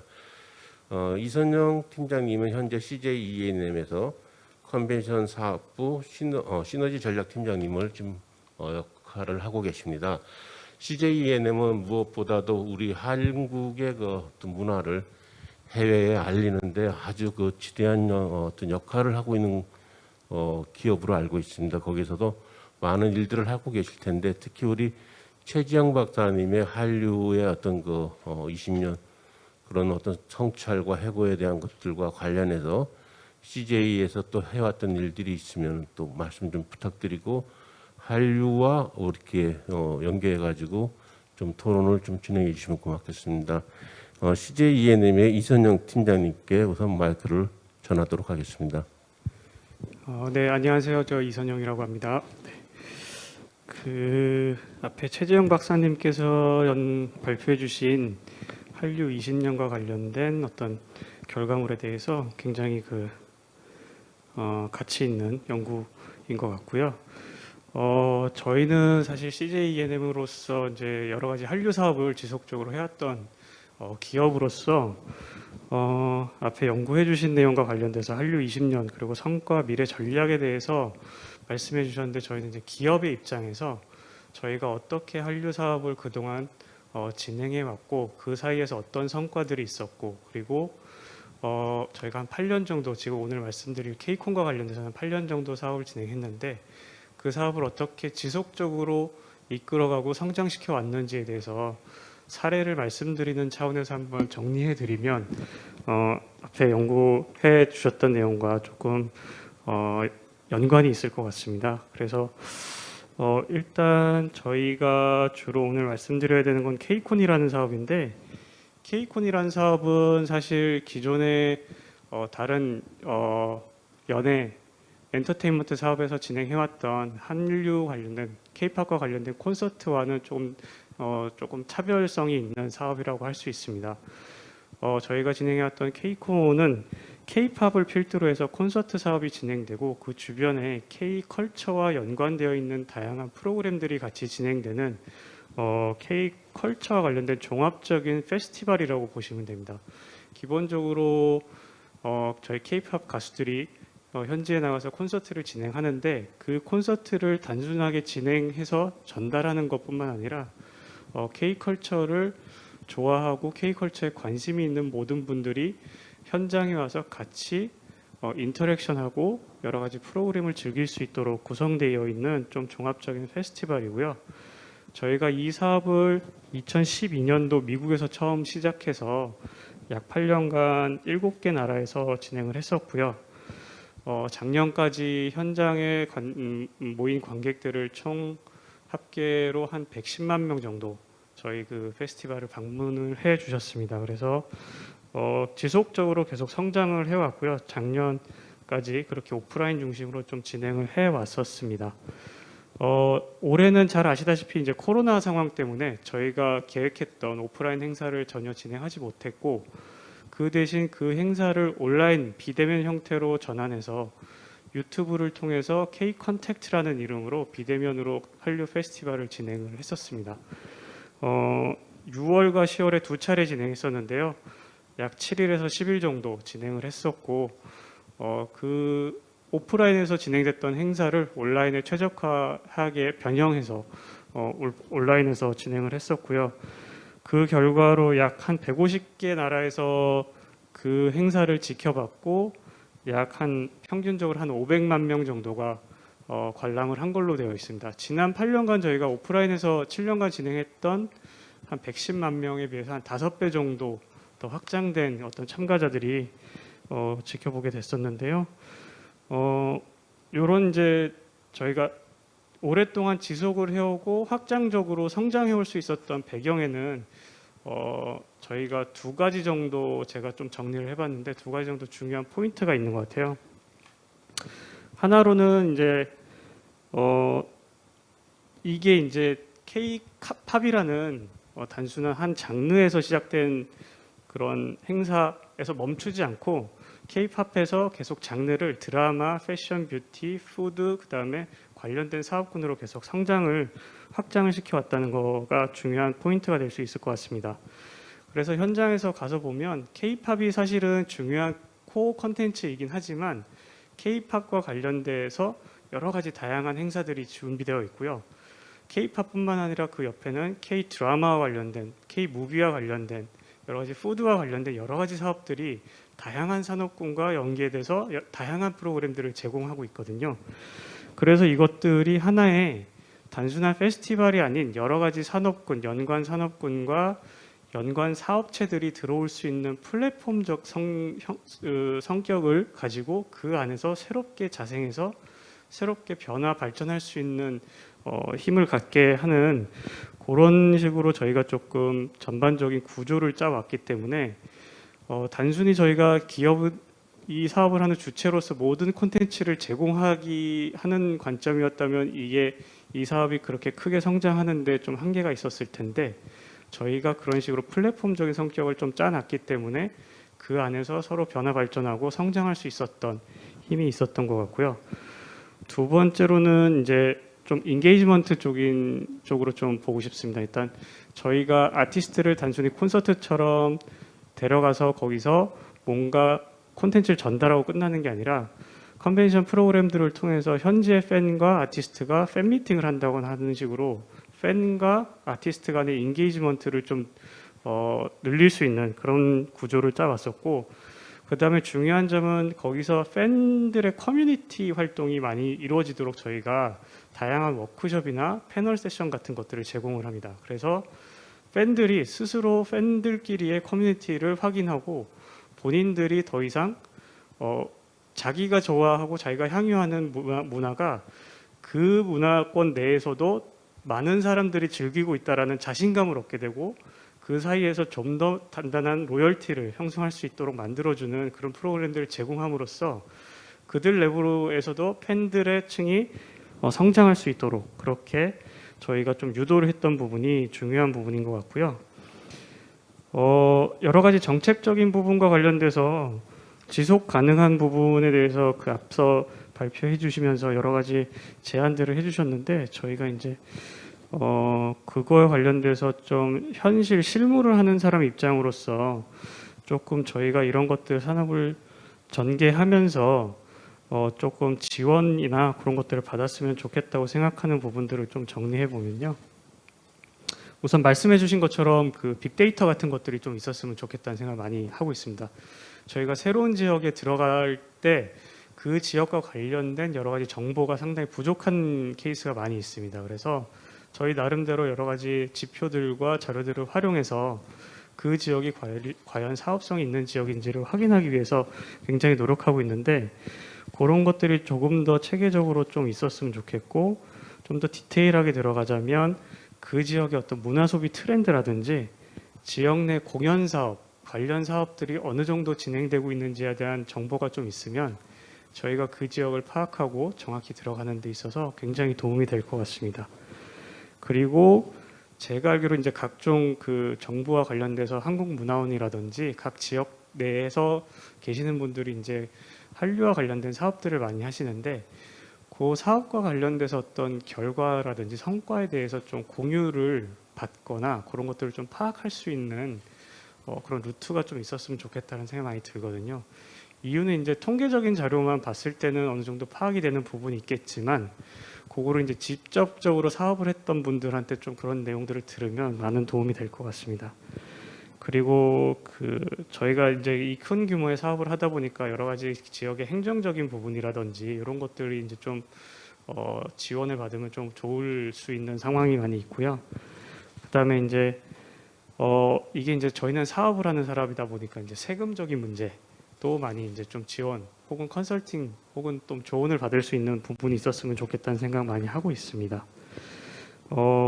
그래서 이제 뭐 저희가 뭐 세액 공제라든지 이런 부분도 선진국에 비해서 한국이 좀 그런 세액 공제 비율이 좀 많이 줄어들고 적고 그다음에 국외에서 제작되는 비용은 그런 것들이 진행이 안 되는 걸로 적용이 안 되는 걸로 알고 있는데 그런 부분 역시 조금 적용할 수 있도록 제도적인 개선이나 이런 것들이 좀 진행되거나 하면 저희가 조금 더 과감하게 사업을 투자하고 장기적으로 좀 이런 것들을 끌어갈 수 있는 그런 토대가 되지 않을까 생각합니다. 네, 제가 이제 뭐 오늘 발표하시는 거 들으면서 좀 생각했던 부분들을 좀 말씀드렸고요. 네. 네, 감사합니다. 일단은 뭐 여러 가지 중요한 말씀을 주셨는데 특히 기업 측면에서 한류 확산을 위해서 정부나 이쪽에 공공 부분에서 좀 도움을 받았어야 될 부분들은 저희 연구원뿐만 아니라 문화체육관광부라든가 이쪽에서 좀 논의를 많이 깊이 해야 될 부분이라고 보고 있습니다. 이 부분에 대해서는 우리 연구원 내에서도 한번 다시 논의도 하도록 하겠습니다.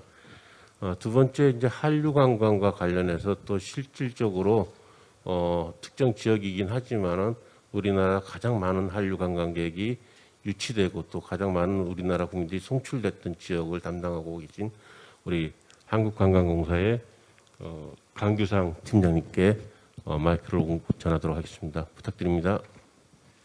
네, 안녕하세요. 한국관광공사 아시아중동 팀장 강규상입니다. 예, 오늘 발표해 주신 뭐 한글, 그다음에 한류, 또 신남방 정책 다 저희 해외에서 외국인 관광객들을 유치하고 있는 한국관광공사 입장에서는 너무나 좋은 소구력 있는 그런 컨텐츠이고 문화이고 자원입니다. 오늘 세 분 발표 잘 들었고요. 현장에서 또 일하면서 좀 느꼈던 거나 최근에 또 포스트 코로나 지금 시기에 또 좀 뭐 참고가 될 만한 사례 위주로 몇 가지 말씀드리겠습니다. 아까 유지윤 우리 연구위원님이 발표를 잘 해주셨고 좋은 내용이었습니다. 근데 지금 환경이 우리가 아무도 가보지 못한 그 코로나라는 전 지구적인 어떤 환경 변화가 급격하게 와가지고 지금 이제 전략을 새로 짜고 전부 다 지금 새로운 고민을 해야 되는 그런 상황입니다. 그럼에도 불구하고 이 신남방은 정말 중요한 시장이기 때문에 어떻게든 저희들이 많이 유치할 수 있도록 노력해야 되겠지만 아까 발표 내용 중에 그 가성비가 낮게 이렇게 나오고 있다는 부분에 대해서 조금 몇 가지 말씀을 드리고자 합니다. 아마 원인은 저도 자세히는 분석을 안 해봤지만 그런 싱가포르나 필리핀 또 이 베트남에서는 자기들이 가는 그 여행 목적지의 대부분이 아시아 쪽입니다. 그 나라들과 우리나라의 그 상품들을 비교하다 보니까 아무래도 우리나라가 이제 물가도 높고 이러다 보니까 이제 가성비가 좀 높다 이렇게 지금 자기들은 느끼고 있는데요. 이제는 포스트 코로나 시대에 저희들 전략을 좀 그 양적인 어떤 그 유치 전략에서 질적인 유치 전략으로 바꿔야 되는 굉장히 중요한 모멘텀이 지금 시작되지 않았나 이렇게 생각을 합니다. 급격하게 질적 그런 관광객 유치로 완전히 바꾸기는 어렵겠지만 이제는 한국 관광의 어떤 브랜드 그 이미지나 우리의 브랜드 어떤 그 홍보에 있어서 한국은 이제 프리미엄 데스티네이션이라는 이런 그 홍보의 전략으로 좀 전환을 해야 되지 않을까. 물론 그 한류 팬들 중에는 그 10대 후반이나 또 20대 초반 그 구매력이 좀 떨어지지만 굉장히 많은 사람들이 정말 그 한류라는 그런 문화 콘텐츠로 인해서 한국에 대한 인지도와 충성도는 굉장히 높습니다.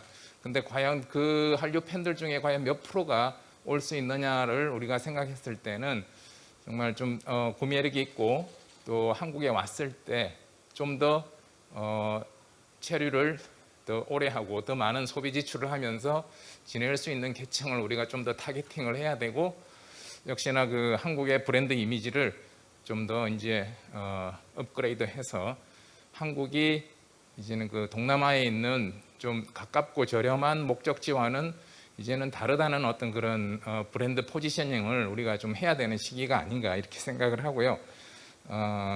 그런 측면에서 보면은 지금 이제 국가별로는 그 싱가포르이 자기들 그 여론조사에서 해외여행이 시작되면 어디를 가고 싶으냐 했을 때 40%가 한국을 가고 싶다고 이렇게 조사가 나왔다고 합니다.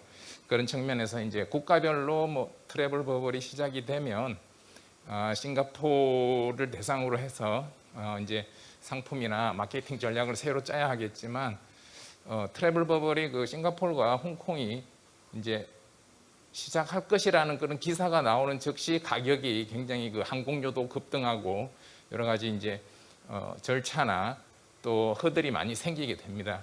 그런 허들과 가격의 어떤 급등에도 불구하고 한국을 올 수 있는 국가들이 그리고 또 어떤 타겟들이 어디인지를 잘 분석을 해서 좀 전략을 세우고 타겟팅을 해서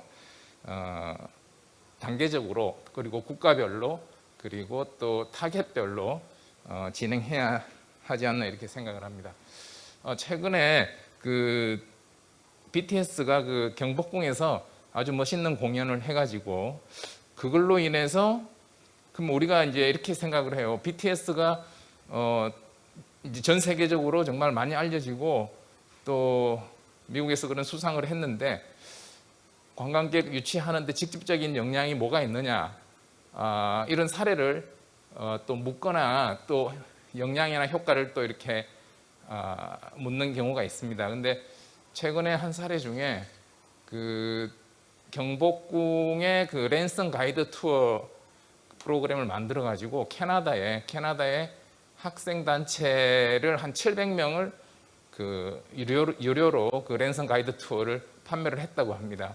굉장히 저는 고무적인 어떤 사례고 BTS가 거기 경복궁에서 공연한 그 어떤 그 언론 보도나 이런 걸 통해서 그 사실 학생 단체를 그 원거리인 캐나다 학생들에게 한국의 문화 역사 이런 걸 이제 보여주고 알리는 게 참 쉽지가 않습니다. 쉽지가 않은데 결국은 그 학교 선생님들도 그 배경이 그 경복궁이고 또 역사 문화적인 어떤 그런 내용을 설명하는 랜선 가이드 그 투어 영상이기 때문에 그걸 구매하는 걸로 결정하지 않았나 이렇게 생각을 합니다. 그래서 저희 한국관광공사는 이제 한류든 한글이든 이런 여러 가지 문화 콘텐츠를 활용을 해서 정말 실질적으로 관광객을 유치하기 위한 그런 사업들을 현장에서 많이 하고 있습니다. 많이 하고 있고 또 제가 이제 두바이에서 근무하면서 조금 작은 실험일 수도 있는데 한 가지 했던 사례를 말씀을 드리면 역시나 그 두바이 중동에서도 한국에 대해서 이제 자기들이 잘 가는 선호하고 잘 가는 유럽과 비교를 많이 합니다. 유럽과 비교를 많이 하는데 유럽 쪽으로 가는 게 훨씬 항공료가 싸기 때문에 왜 한국에 이렇게 비싼 항공료를 주고 가야 하느냐. 물론 그 충성도가 있고 인지도가 높은 계층은 따로 있습니다. 그 한류 팬들이나 이런 사람들은 있지만은 훨씬 더 많은 일반 그 관광객들, 해외 여행을 하는 일반 관광객들은 한국에 대한 그런 항공료나 가격에 대해서 조금 허들이 좀 크게 느껴집니다. 근데 어떤 실험을 했냐면 한국에도 너무나 멋있는 그런 벚꽃, 그런 아름다운 자연이 있다, 이 테마를 가지고 계속 브랜드 그 포지셔닝을 하고 광고를 하고 이렇게 했을 때 그 젊은 딸과 그리고 뭐 드라마를 보는 그런 30, 40대, 50대 여성들은 좋아하지만 이제 장년층, 그러니까 40, 50대 남자들은 한국에 대한 브랜드 이미지가 없었는데 벚꽃에 대한 이미지는 굉장히 그 사람들의 어떤 로망이었어요. 벚꽃을 꼭 보고 싶어 하는데 일본을 가려고 알아보면은 자리가 없고 항공 좌석이 없는 거예요. 너무너무 가고 싶은데 가지 못하기 때문에 그 틈을 저희 한국에 있는 벚꽃이 정말 아름답고 한국보다는 훨씬 저렴하게 또 여러 가지 쇼핑이나 다른 어떤 메리트를 인지시키고 홍보를 했을 때 상당히 그 벚꽃 어떤 상품이나 그 관광에 대해서는 돈을 많이 주고 가야 된다는 그런 인지가 되어 있었습니다. 그래서 저는 이제 동남아의 그 신남방 정책도 한국이 프리미엄 데스티네이션이고 또 저렴하게 올 수 있는 LCC나 단기적으로 올 수 있는 그런 또 장점도 있지만 또 그런 돈이 있고 또 프리미엄 관광을 어떤 상품을 찾고 있는 계층이 분명히 있습니다. 그 시장을 개척하기 위해서 지금 포스트 코로나 이 시기에 상품도 개발하고 여러 가지 인프라도 만들고 또 현재 네트워크도 확충해 나간다면 앞으로 신남방 정책에 있어 가지고 좀 더 유치할 수 있는 어떤 그런 고객층을 더 다양화해서 좀 프리미엄 타깃층이나 안 그러면 일반 관광객들까지 좀 유치할 수 있지 않을까 이렇게 생각합니다. 예, 이상입니다. 네, 감사합니다. 팀장님께서는 또 직접 현장에서 경험했던 사례를 가지고 또 잘 말씀을 이어주셨습니다. 국어 관련된 토론을 직접 해야 되는데 토론이 좀 준비가 좀 안 되시니까 우리 정현 실장님께서 아까 발표했을 때 좀 보완해 필요한 부분이 있으면 좀 보완해 주시고요. 국어가 가지고 있는 어떤 문화적 힘 이런 것들도 좀 말씀을 좀 주시면 고맙겠습니다. 제가 이 분야에서 한 20년간 일을 하면서 느낀 거는 아까 그 양적인 성장 말씀드렸습니다만 교사 분야에서 한국어 교원에 대한 인식이 굉장히 달라졌다. 그러니까 2005년에 국어기본법에 따라서 그 한국어 교사에게 자격을 부여하기 시작을 했는데요. 그때까지 생각은 한국어를 가르치는 교사에게 특별히 필요한 역량이 있을까? 이걸 굉장히 현장에서 좀 의아하게 받아들이고 나는 한국인이고 한국말을 굉장히 잘하는데 내가 가르치면 되지 이런 인식이 많았고 실제로 국외 현장에 한국어를 가르치는 사람들은 다른 일을 하시다가 그냥 한국이라는 이유로 우연하게 가르치게 된 사람들이 아주 많았어요. 그래서 저희가 그 수업을 가서 보면은 뭐 잘못된 걸 가르치는 경우도 아주 많았고 우리가 잘 쓰지 않는 이미 오래 전에 또는 아주 어떤 지역에서만 사용하는 사투리 뭐 이런 것들을 많이 가르치고 그랬거든요. 근데 지난 15년간의 성과라면 그렇지 않다. 내가 한국어를 그 의사소통을 잘하는 것과 좋은 교사가 되는 것은 별개의 자질이기 때문에 따로 공부를 해서 자격증을 얻는 게 굉장히 중요하다는 인식이 많이 퍼진 상태고요.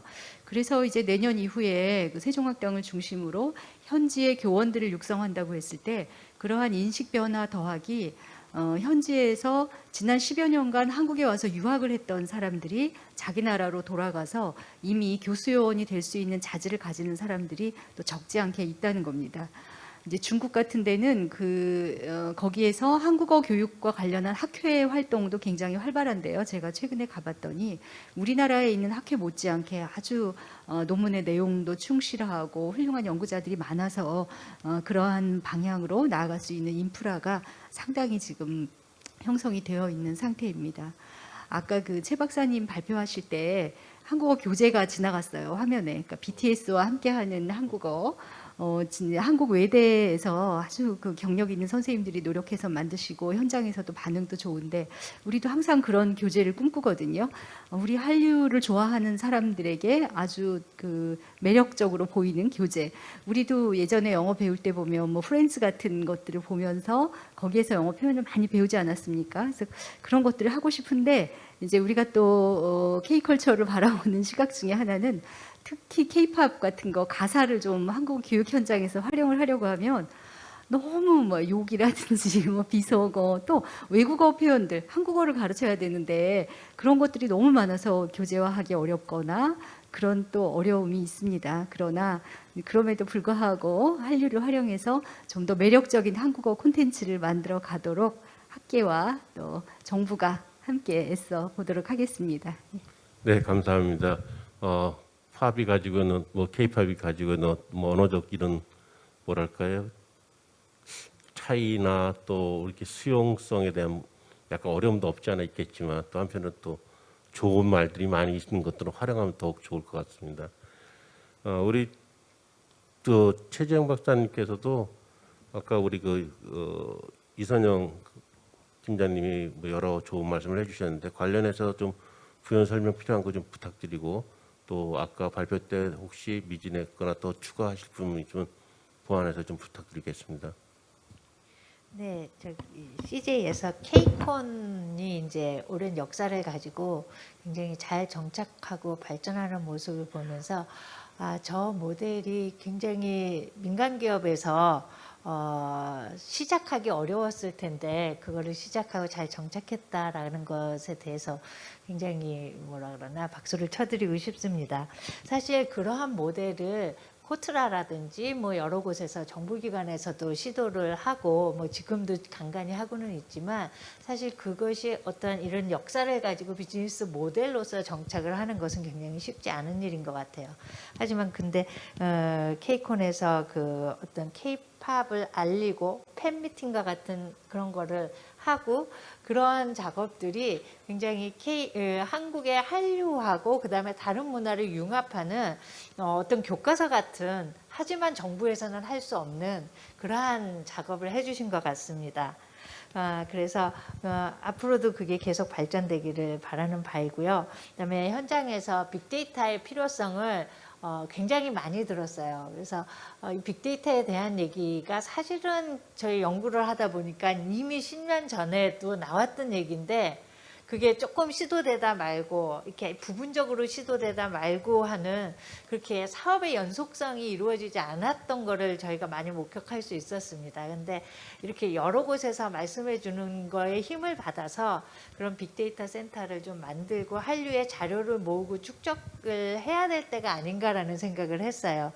왜냐하면 이러한 자료의 축적이 현장에서는 굉장히 필요한 어떤 정보일 수도 있고 또 일반 소비자들한테는 한류에 대한 궁금증을 해소할 수 있는 그러한 장이 될 수도 있고 그리고 또 하나는 가장 중요한 거는 우리 대중문화 융성의 역사 기록이라고 생각이 됩니다. 이러한 것들을 놓치면 나중에 진짜 박물관을 만들고 우리 대중문화가 이렇게 융성했다, 이때부터 융성했다라는 걸 보여줄 수 있는 장을 만들 때 거기에 놓아놓을 자료들이 없을 것 같다는 생각도 되게 많이 들었어요. 그래서 그러한 작업들을 하루빨리 시작해야 되지 않을까라고 생각을 하고 민간은 민간에서 할 수 있는 부분을 하고 정부는 그거를 돕는 부분 그리고 이런 기초적인 인프라나 통계나 자료의 수집이나 하는 그런 기본적인 작업에 더 충실해야 되지 않을까라는 생각을 했습니다. 네, 또 혹시 제도적인 얘기는 따로 추가로 하실 말씀 없나요? 아까 그 정부에서나 이쪽에서 현지에 대한 설명을 하거나 세제나 뭐 지원 이런 거 세제 지원 아까 말씀하신 것 같은데. 세제 지원은 부분으로 되게 많이 지금 되어 있는데 제가 작년에는 또 다른 분야의 세제 지원에 대한 연구를 좀 했었어요. 근데 세제 지원이 가장 중요한 거는 그 세제 지원이 뭐가 있는지 아까도 그런 것들을 좀 많이 궁금해하신 것 같은데 문화 분야에서 연관된 세제 지원과 그거를 어떻게 적용시킬 수 있는지에 대한 어떤 가이드라인이라든지 그런 거를 잘 좀 알려주는 매뉴얼이라든지 그런 것도 좀 필요할 것 같고 그리고 사실은 우리의 문화 쪽에서 세제 지원을 할 수 있는 거를 가능한 한 많이 늘리는 거에도 저희가 조금 더 연구를 해봐야 되지 않을까라고 생각을 합니다. 네, 알겠습니다.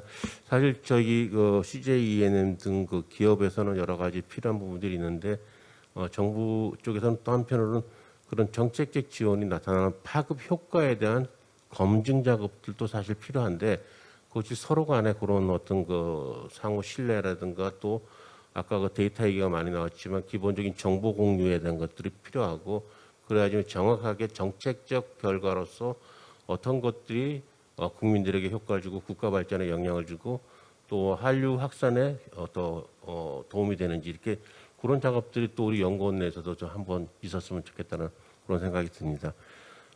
마지막이 될 수도 있겠네요. 시간적으로 우리 신남방으로 오늘 말씀을 주셨지만 전반적인 한류 관광에 대해서 상당히 많은 연구를 깊이 해오셨는데요. 오늘 발표하셨던 것뿐만 아니라 아까 우리 강규상 팀장님 말씀했던 것 등을 토대로 우리 유지훈 박사님께서 추가 토론 좀 부탁드리겠습니다. 네, 강규상 팀장님께서 굉장히 현실적인 말씀을 해주셨어요. 그러면서 이제 양적인 유치, 특히 이제 가성비 항상 우리나라가 이제 동남아를 기준으로 봤을 때 가성비가 낮을 수밖에 없는 구조를 가지고 있는데 이것을 이제 양적인 관광 유치에서 질적인 유치로 전환할 수 있는 하나의 모멘텀으로 삼겠다. 그리고 어떤 프리미엄 데스티네이션으로 포지셔닝해 나가겠다라는 말씀을 해주셨습니다. 굉장히 중요한 말씀이라고 생각을 하고요. 저는 투트랙 전략이 좀 필요할 것 같습니다. 먼저 한 파트는 가성비와 가심비가 높은 시장이 필요합니다. 동남아는 굉장히 젊은 그 인구를 가지고 있고요. 한류에 대한 선호가 굉장히 높고 대부분 우리나라를 방문하는 그 연령층이 굉장히 젊습니다. 그래서 한류에 대한 동경을 가지고 오고 와서도 굉장히 많은 쇼핑을 하고 그리고 좀 저렴한 안전하고 깨끗한 숙박시설에서 머물고 싶어 합니다. 근데 이들의 이러한 욕구를 만족시키는 부분에서 조금 미흡했었던 부분들이 많이 있다고 보여지고요. 그래서 이 그 가성비와 가심비가 높을 수 있도록 하는 부분에서 좀 안전하고 깨끗하고 저렴한 숙박시설, 예를 들면 게스트하우스 같은 부분들에 대한 접근성이 좀 높아질 수 있도록 하는 정책적인 접근이 필요하다고 생각을 합니다. 또한 가심비 측면에서는 지금 오늘 한류 얘기가 많이 나오고 있는데 한류에 대한 접점을 좀 더 확대시킬 필요가 있을 것 같아요. 한국을 BTS의 나라라고 알고 이제 한국 공항에 내렸을 때 BTS를 과연 어디서 찾아볼 수 있을지 공항 또는 공항 철도 또는 그런 다양한 그런 문화 접점에서 우리가 BTS를 실제로 만나지 못하더라도 BTS를 다양한 형태의 그 멀티플 상품화를 시켜줘야 될 것 같아요. 관광객들이 다양한 동선에서 좀 만날 수 있도록 하는, 그러니까 상징적으로 BTS라고 말씀드렸지만 한류에 대한 굉장한 그 성숙 시장이고 한류에 대한 선호가 굉장히 높고 그러한 동경을 가지고 오는 그런 시장이기 때문에 그런 가성비와 가심비를 만족시켜 줄 수 있는 측면의 이제 시장 전략이 필요하고 또 한 트랙으로는 그 강 팀장님께서 말씀하신 프리미엄 데스티네이션으로서 고부가 가치와 전략이 필요하다고 생각을 합니다. 특히 이번 코로나를 계기로 해서 우리나라에 대한 이미지가 전 세계적으로 굉장히 높아졌다고 할 수 있을 것 같아요. 특히 K 방역에 대해서는 전 세계의 부러움과 찬사를 받았었고 지금 전 세계적으로 포스트 코로나 또는 곧 코로나 이제 종식을 저희가 앞두고 있는데 그러면 어느 나라로 여행을 가고 싶냐라고 서베이를 할 때마다 1, 2, 3위 안에 꼭 한국이라는 나라가 나옵니다. 나의 자녀들을 안전한 나라로 보내고 싶고 나도 안전한 나라로 여행을 가고 싶다. 이런 부분에서 보면 분명히 안전과 청결과 건강을 중요시하는 지금 새로운 여행의 그 아주 확고한 트렌드가 만들어지고 있다고 보여지거든요. 그래서 이런 부분은 우리가 가지고 있는 방역 시스템 그리고 또 그 뛰어난 의료 시스템 이런 것들과 연계가 잘 될 수 있다고 생각합니다. 이런 차제 이런 것들을 우리가 갖고 있는 뛰어난 방역, 의료 그리고 이제 이런 것들을 고부가 가치 브랜드화하면서 건강 지향적인 K 웰리스라는 분야에 좀 더 전략적으로 집중할 필요가 있다고 생각합니다. 지금 웰리스라는 것은 마인드 앤 바디의 밸런스를 추구하거든요. 그동안 건강이라는 것이 신체적이고 물리적인 관점에 집중이 되어 있었고 또 의료라는 것이 어떤 발병 이후 치료에 집중됐었다면 웰리스라는 키워드는 보다 건강 지향적이면서 통합적인 접근이면서 아프기 이전에 이미 건강을 관리해주는 예방적인 부분입니다. 이런 부분이 관광을 통해서 이루어질 수 있다면 상당히 그 좋은 시너지 효과를 포스트 코로나 시대에 볼 수 있다라고 생각을 하고요. 이미 시장에서 이런 것들을 그 선호하는 흐름이 굉장히 크게 감지되고 있습니다. 또 문화체육관광부는 이미 4년 전부터 웰리스 관광 클러스터를 구축하고 추천 웰리스 관광지들을 선정하면서 지속적으로 웰리스 관광을 육성해 오고 있습니다. 근데 아직까지는 이제 국내 중심이었고 사실은 인바운드 측면에서 한국이 웰리스 관광의 데스티네이션으로 자리 잡기에는 좀 갈 길이 조금 멀었던 상황입니다. 근데 이러한 지금 상황에서 포스트 코로나 전략 또는 위드 코로나 시대에 K 웰리스를 좀 적극적으로 활용해서 이런 그 특히 뭐 코로나 블루 전 국민의 절반 가까이가 코로나 블루를 겪었다고 하고 전 세계적으로는 더 심각할 거라고 생각을 합니다. 그래서 사람들이 이제 점차 정신적인 안정 또 불안감, 우울증 이런 것들을 좀 치료하거나 해소할 수 있는 부분의 여행, 명상이라든지 힐링이라든지 하는 부분에 대한 관심이 많이 높아지고 있고 의료적인 부분에서도 좀 예방적이고 통합적인 접근 그래서 이런 부분은 메디컬 웰리스로도 연계가 될 수 있고 이렇게 되면 우리가 갖고 있는 의료적인 우수성, 의료 자원과 관광 자원의 특히 고부가치적인 측면 사실 외국에서도 웰리스 리조트들은 일반 리조트보다 훨씬 비쌉니다. 그리고 대부분 좀 상류층들이 또는 어떤 고소득층들이 이주 그러니까 장기 체류를 하면서 힐링하고 치유하고 치료하고 건강을 회복하고 또는 아름다움을 되찾고 이런 그런 트렌드로 전 세계적으로 고부가치 시장을 만들어 나가고 있거든요. 그런 부분에서 한국도 차제의 투트랙 전략을 통해서 그 두 가지 시장을 좀 대비할 수 있는 전략이 좀 필요하다고 보여집니다. 마지막으로 베트남과 필리핀 같은 시장은 좀 특수 언어권 시장입니다. 그래서 우리가 그동안 집중했었던 일본, 중국 또는 이제 구미 영어권 시장에 비해서 사실 언어 서비스 전문 통역사, 전문 가이드라인이 굉장히 미흡한 전문 관광 가이드의 또 수준 높은 해설 서비스도 많이 미흡하다고 할 수 있습니다. 그래서 이런 부분들도 좀 함께 준비가 돼서 조금 서비스를 고도화하는 전략이 함께 갈 필요가 있다고 생각을 합니다. 이렇게 세 가지 측면에서 우선 말씀드렸습니다. 네, 감사합니다. 또 전체적인 맥락을 다 잘 정리해가지고 또 대안 제시까지 해주셨습니다. 오늘 우리가 이제 2020 글로벌 코리아 박람회에서 세션을 운영하고 있는데요. 박람회 전체적인 주제가 세계 평화, 번영, 지속가능 발전에 기여하는 세계 선도국가 대한민국입니다. 그리고 저희 세션의 주제는 문화관광 한류로 열어가는 문화협력의 확대라는 것인데요. 굉장히 중요한 키워드가 여기 다 나와 있네요. 평화와 번영, 지속가능성, 그다음에 문화라는 것들, 그리고 그 궁극적으로 협력이라는 건데요. 아까 유진 박사님이 발표 중에 신남방 정책의 기조의 기본적인 게 3P라고 말씀하셨습니다. People, Peace, Prosperity라고 얘기했는데요. 사람, 우리가 이제 문화 협력 또 평화 번영을 지속 가능성을 얘기할 때 우리나라만이 아니라 전 세계 모두가 중요한 우리의 동등한 사람, 그들과 함께하는 평화, 그리고 그들과 함께하는 번영, 그것이 문화로 이루어질 수 있다라는 그런 희망과 또 책임감을 함께 느끼는 그런 시간이었습니다. 수고해 주신 모든 분들께 진심으로 감사드리고요. 시청해 주신 분들께 진심으로 감사드립니다. 다음 진행을 위해서 마이크를 다시 사회자에게 옮기겠습니다. 네, 토론에 참석해 주신 김대강 원장님을 비롯 발표자분들과 토론자분들께 깊은 감사를 드립니다. 세션이 모두 끝날 때까지 계신 자리에 착석 부탁드립니다. 마지막으로 한국문화관광연구원 문화산업연구센터 박찬욱 센터장님의 폐회사를 듣도록 하겠습니다.